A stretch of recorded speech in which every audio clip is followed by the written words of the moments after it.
Now, I voted for Trump for lots of reasons. I love the man for all his goofiness and his egocentrism, but also because I believe he truly cares about America. But what Sean Spicer, the US press secretary, said about marijuana recently was kind of a red flag for me. Generally speaking, I've been quite pleased with Trump so far, and I do think there is a tighter microscope being laid upon him than there was upon Obama, specifically because of how much the mainstream media hates him, and as such are willing to lie and spin the truth or just focus on anything that could possibly be seen as wrong. But this is one time I actually agree, and I want to make this video for two reasons. First, to point out that I don't think Trump is infallible. There seems to be this perception that us Trumpsters will just agree with him on everything he says. Well, not me, okay? Not me. Not in the slightest. And secondly, because this was related to part of the reason I voted for him. Not so much over marijuana, but for states' rights and for less federal intervention.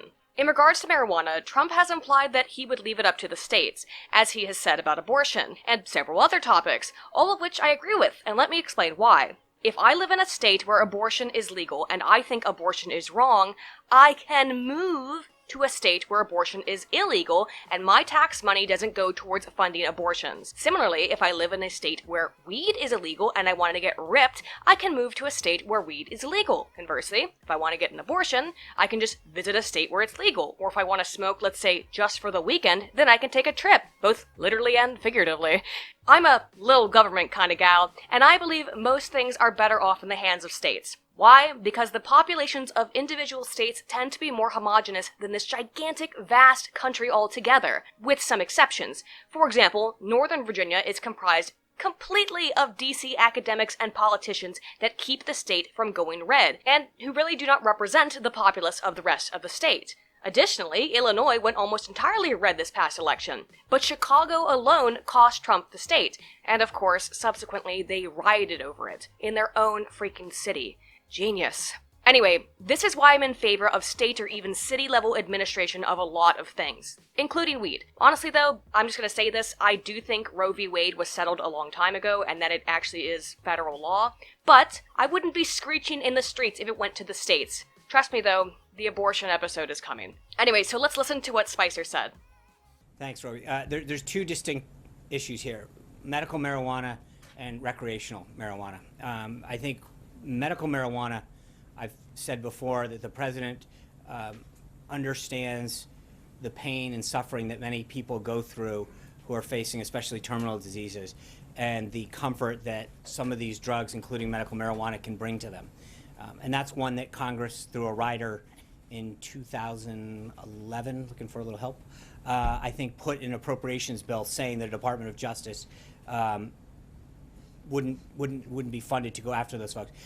There's a big difference between that and recreational marijuana, and I think that when you see something like the opioid addiction crisis blossoming in so many states around this country, well, I think that's a question for the Department of Justice. I do believe that you'll see greater enforcement of it, because again, there's a big difference between the medical use, which Congress has through an appropriations rider in 2014, made very clear what the intent of what their intent was in terms of how the Department of Justice would handle that issue. That's very different than the recreational use, which is something the Department of Justice, I think, will be further looking into. First of all, let's be fair. He says that medical marijuana is in no danger, and that's great! My best friend pretty much needs to smoke medical because she's in a ton of pain, although she may not consider me to be a friend anymore after the election and me coming out as an ultimate shitlord. Anyway, so what else? Oh, he's saying they're going to crack down on recreational marijuana and then conflates it with opioid addiction? What? I know Trump's been a bit wishy-washy on marijuana himself during the campaign, although he was definitely all for it as a way to end the war on drugs in the 90s. I think it was something he didn't want to get too deep into. He had other concerns. He has seemed, however, pretty much okay with medical marijuana, stating that it does help people and has generally indicated for many of these more social issues that he would leave it up to the states. Just earlier this week, Spicer said that the issue of transgender bathrooms was up to the states after all. Back to where we were, the Human Rights Campaign, in responding to rescinding the guidance last night, said that this is not a states' rights issue, it's a civil rights issue, and therefore is in the purview of the federal government. Do you disagree that this is a civil rights issue? It's not. It's a question of where it's appropriately addressed, and I think there's a reason. Like, we've got to remember, this guidance was enjoined last August by a court. It hasn't been enforced. There was no comment period by anyone, by the human rights campaign, by teachers, parents, students. Nobody had any input of this, and it seems to me a little interesting that if this was any other issue, people would be crying foul that the process wasn't followed. The reality is that when you look at Title IX, it was enacted in 1972. The idea that this was even contemplated at that is preposterous on its face. But that doesn't mean that the president obviously understands the issue and the challenges that especially young children face. He just believes that this is a state issue that needs to be addressed by states, as he does with a lot of other issues that we've talked about. And so we are a states' rights party. The president, on a lot of issues, believes in these various issues being states' rights. I don't see why this would be any different. And again, if you go through it, it's not just, it's how the guidance was issued, it's the legal basis on which it was ordered. It fell short on a lot of stuff. It wasn't us that did this. It was the court that stepped in and said that they hadn't followed the procedure of the law back in August of last year and enjoined the case. I understand all that. And look, while the media is going crazy over this seeming hypocrisy, I, for once, think it's warranted. I find the whole trans bathroom thing fucking retarded, because if a person isn't passing, trust me, people will self-police it. You shouldn't have to show your ID to tinkle, but if you look like the transgender terrorist, I am going to scream until you get the fuck out of the ladies' restroom. Again, I think the whole kerfuffle is insipid, but this weed thing, it isn't. And this is definitely looking like a double standard between states' rights over a, quote, right-wing issue, like transgender bathrooms, and a, quote, left-wing issue, like pot. But I mean, come on, let's not pretend like there are no conservatives who enjoy a good toke. Looking at you, Al Lepo. Or that there aren't conservatives like me who don't give a damn about someone who's prettier than me being able to have a piss in the ladies' restroom. So TJ, the Amazing Atheist, a guy who I agree with on some things and very much disagree with on others, made a video about this that I want to pull a quick little snippet from. And you know what? People are still going to go around smoking weed, even if the feds do crack down on it. I've lived in Louisiana, one of the reddest of the red states, and people smoke weed there. Just like people smoke weed in Ohio, and Illinois, and Mississippi, and every other fucking state that I've lived in, or driven through, or been to, or exists in this fucking country. Outlawing weed doesn't make people stop smoking it. We know that. It just destroys jobs and cuts state revenue and drives the market underground in states where it is legal, and that pisses me off. You know, this pisses me off too, TJ. I have always said, long before I had ever smoked pot, long before I'd ever had a drink, and so we're talking lil baby libertarian 15-year-old Aiden, that it is silly for pot to be illegal because it is a major industry that would be a windfall for individual states through the process of creating jobs and through taxation, just as alcohol and tobacco are. The other point TJ makes here is that making something illegal doesn't stop it. It doesn't stop anything. Do you think women didn't have abortions before it was legal? Ever hear of a coat hanger abortion? Quick story time. I remember I was at a college party and having this debate with a really good friend of mine. Again, the abortion episode is coming, Odin save me.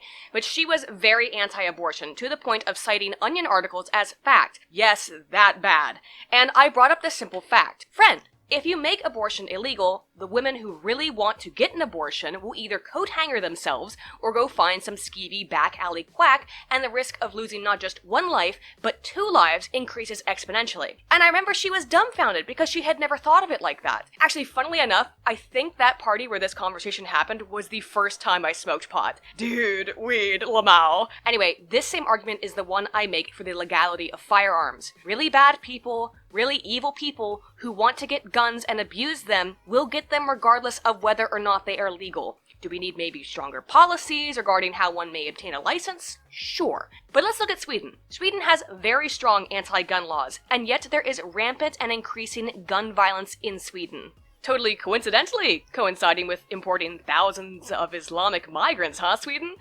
Anyway, my point is, and TJ's point is this, you cannot stop people from smoking weed. Look at how popular stoner culture and stoner humor is. Seth Rogen's entire career is built on a joint. By the way, I absolutely do not get dude Weed Lamau type stoner humor. All I want to do when I smoke is watch King of the Hill YouTube poops, or, well, maybe Trailer Park Boys.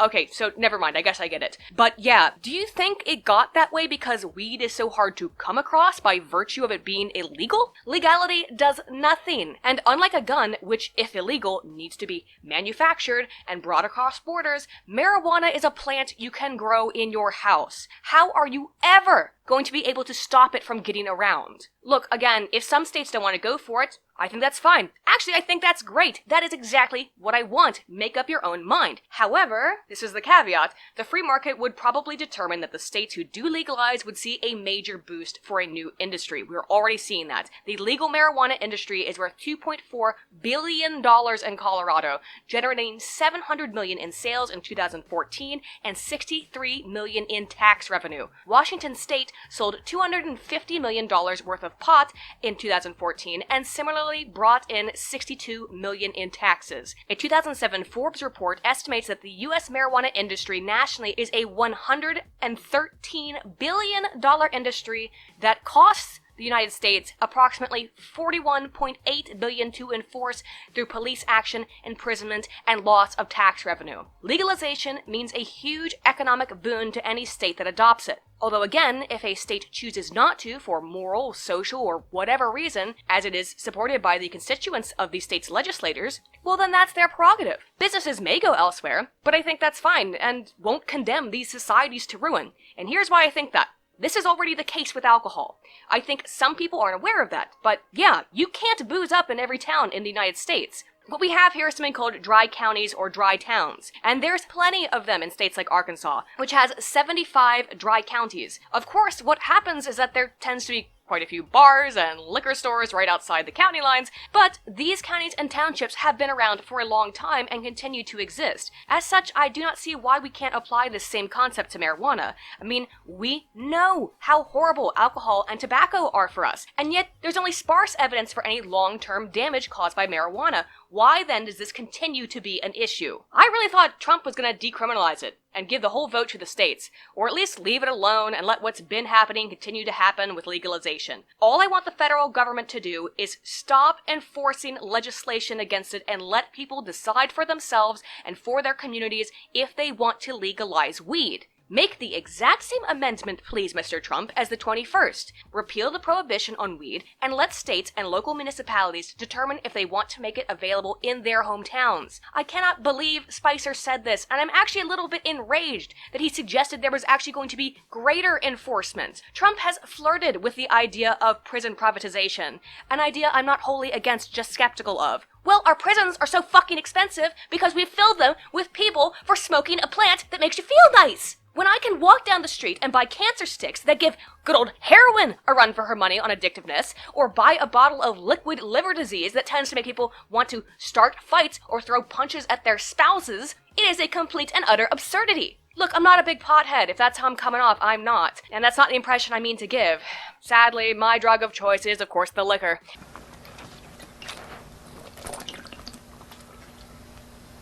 I am the liquor.